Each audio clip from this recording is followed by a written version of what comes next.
نواسۂ رسول سیدنا حسن رضی اللہ تعالیٰ عنہ کے پاس ایک شخص آیا اور کہا کہ حضرت گناہگار ہوں، کوئی عمل بتائیں۔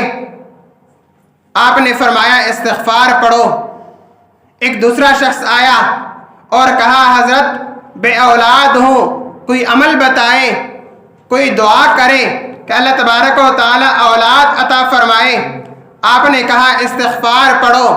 ایک تیسرا شخص آیا، کہا حضرت بہت عرصہ ہو گیا بارش نہیں ہوئی، کوئی دعا فرما لے اللہ تبارک و تعالی بارش برسا دے۔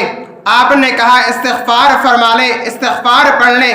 ایک چوتھا شخص آیا اور کہا حضرت باغ ہے، دعا فرما لے یا کوئی عمل بتا دے کہ باغ میں اچھا پھل نکلے۔ آپ نے فرمایا استغفار پڑھے۔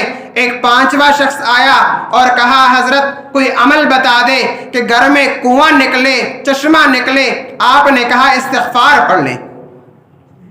وہاں پاس بیٹھا شخص تھا جو یہ باتیں سن رہا تھا، وہ بھی حیران ہو گیا کہ ہر ایک الگ الگ مراد لے کر آیا ہے اور حضرت حسن رضی اللہ تعالیٰ عنہ صرف ایک عمل بتا رہا ہے۔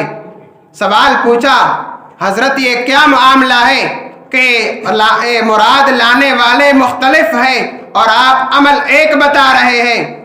تو آپ نے فرمایا میں اپنی طرف سے نہیں بتا رہا، بلکہ قرآن کریم میں اللہ تبارک و تعالیٰ فرماتے ہیں فَقُلْتُ اسْتَغْفِرُوا رَبَّكُمْ إِنَّهُ كَانَ غَفَّارًا يُرْسِلِ السَّمَاءَ عَلَيْكُمْ مِدْرَارًا، بارشیں برسیں گی، تمہارے مالوں میں اضافہ ہوگا، تمہاری اولاد میں اضافہ ہوگا۔ استغفار کی وجہ سے بہت سارے کاموں میں برکت آئے گی۔